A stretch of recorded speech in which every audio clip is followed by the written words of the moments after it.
Assalamualaikum warahmatullahi wabarakatuh. Hai, selamat pagi. Selamat datang di pembelajaran daring Bahasa Indonesia kelas 10.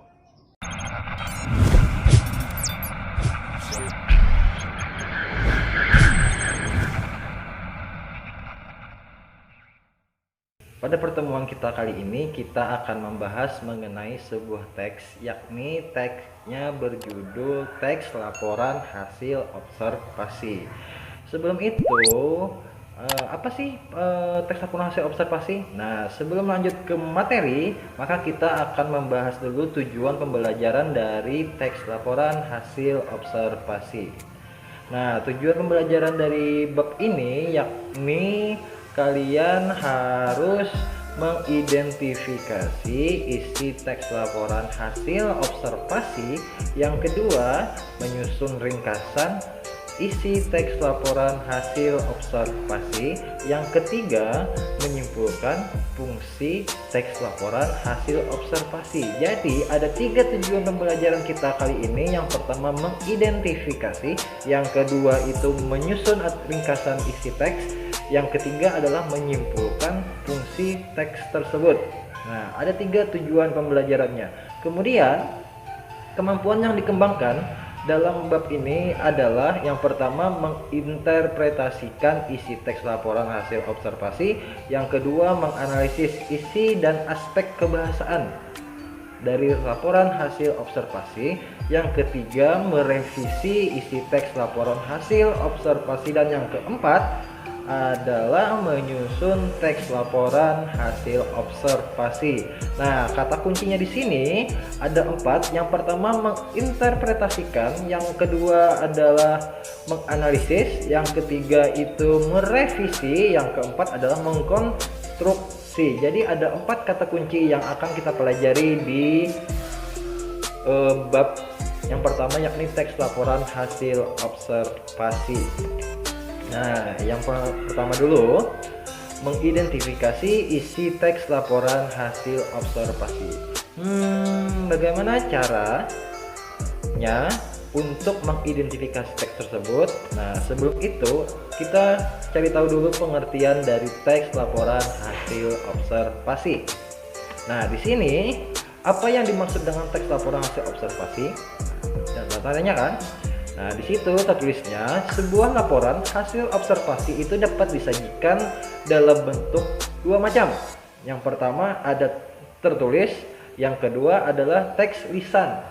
Nah, di sini kamu sering melakukan observasi atau pengamatan tetapi belum memahami cara menyusun teks laporannya dengan baik. Untuk itu perlu memperhatikan penyusunan laporan hasil observasi yang kamu dengar, baik itu di media televisi, koran, majalah, atau internet. Jadi observasinya baik itu yang didengar maupun yang dibaca.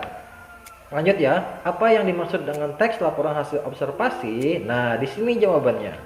Nah, pengertiannya adalah teks laporan hasil observasi itu adalah teks yang berisi penjabaran umum atau melaporkan sesuatu berupa hasil dari pengamatan. Jadi teksnya itu artinya berisi sebuah penjabaran atau penguraian mengenai hasil dari sebuah pengamatan. Nah, begitu.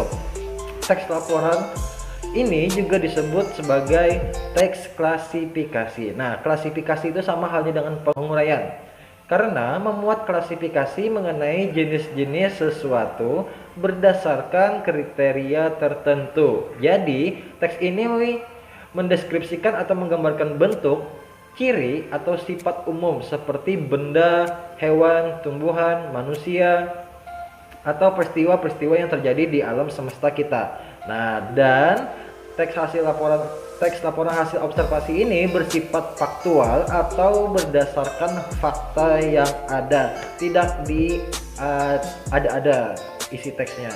Jadi harus bersifat fakta. Oke, kita lanjut ya. Nah, di sini ada sebuah teks laporan hasil observasi, yakni membahas mengenai makhluk di bumi. Silahkan kalian baca.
Pada teks yang kalian baca tadi dapat dilihat bahwa itu teksnya berjudul makhluk di bumi, yang mana dibahasnya di situ pada paragraf pertama adalah benda di dunia ini dapat dikelompokkan atau diklasifikasikan menjadi dua macam. Nah, di situ ada dua macam, yakni benda hidup dan benda mati.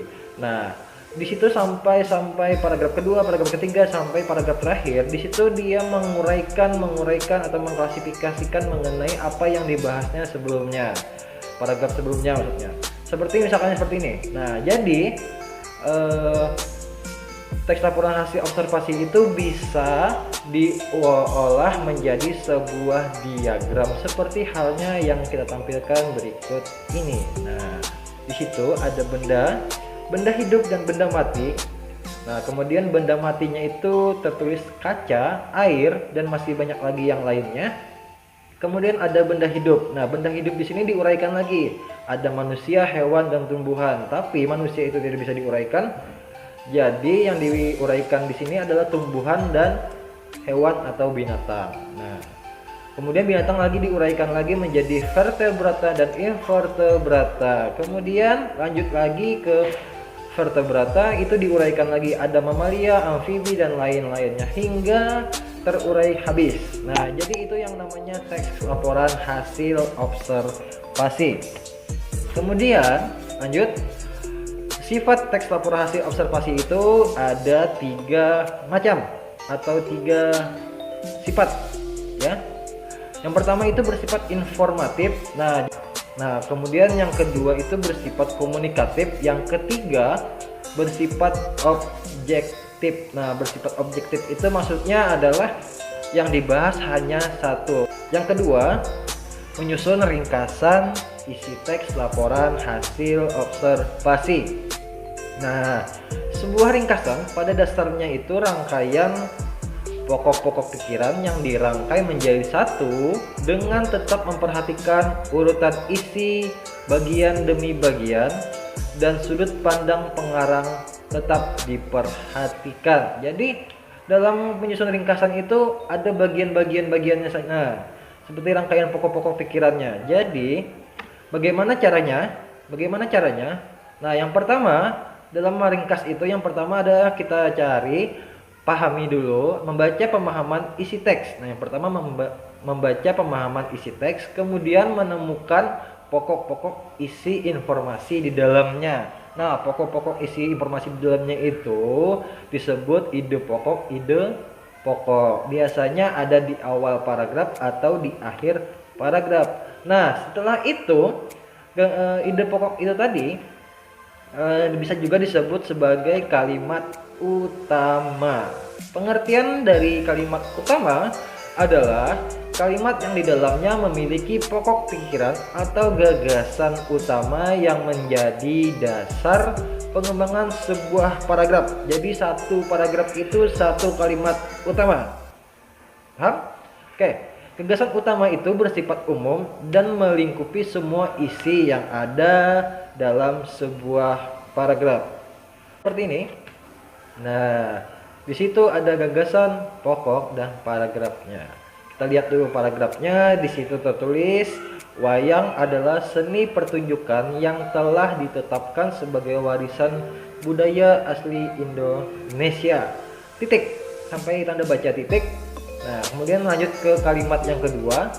UNESCO, lembaga yang membawahi kebudayaan dari PBB, pada 7 November 2003 menetapkan wayang sebagai pertunjukan boneka tersohor dari Indonesia, sebuah warisan mahakarya dunia yang tidak ternilai dalam seni bertutur. Titik. Nah, di situ kan ada 2 kalimat tuh yang kita baca tadi. Nah, jadi yang menjadi gagasan pokok atau kalimat utama itu biasanya yang menjadi inti atau umum dalam melingkupi isi dari sebuah paragrafnya tadi. Nah, di situ yang menjadi intinya atau yang umumnya adalah pada kalimat yang pertama, yakni wayang adalah seni pertunjukan yang telah ditetapkan sebagai warisan budaya asli Indonesia. Nah, jadi sisanya itu adalah uraian-uraian atau penjelasan dari kalimat yang pertama atau gagasan pokoknya.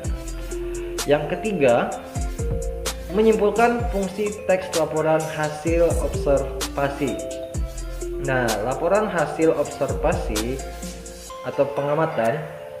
Nah, di sini fungsinya adalah selain untuk memenuhi tugas mata pelajaran yang kamu susun, fungsi lainnya adalah untuk memberitahukan atau menjelaskan kegiatan pengamatan yang dilakukan untuk orang banyak.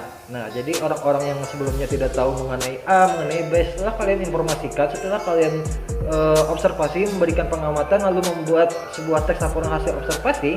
Nah, orang-orang itu menjadi tahu. Nah, itulah fungsi dari teks laporan hasil observasi. Kemudian di sini untuk apa hasil observasi itu dibuat? Nah, ini yang tadi kita katakan. Yang pertama itu untuk memberitahukan kepada pihak berwenang atau terkait tentang suatu informasi. Nah, jadi tentang suatu informasi.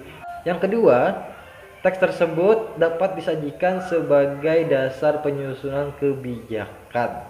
Kemudian yang ketiga, fungsinya di sini teks laporan hasil observasi yang dapat dijadikan bahan untuk berbagai kepentingan. Nah, entah itu kepentingan ilmiah, nah dan lain-lain. Bisa. Kemudian sebagai alat pendokumentasian suatu objek atau suatu kegiatan. Jika ada yang belum dipahami, silakan tuliskan komentar di forum kelas e-learningnya. Dan sampai di sini dulu pembelajaran daring bahasa Indonesia kelas 10. Tetap jaga kebersihan, jaga kesehatan, dan di rumah saja. Mohon maaf apabila banyak kekurangan. Assalamualaikum warahmatullahi wabarakatuh.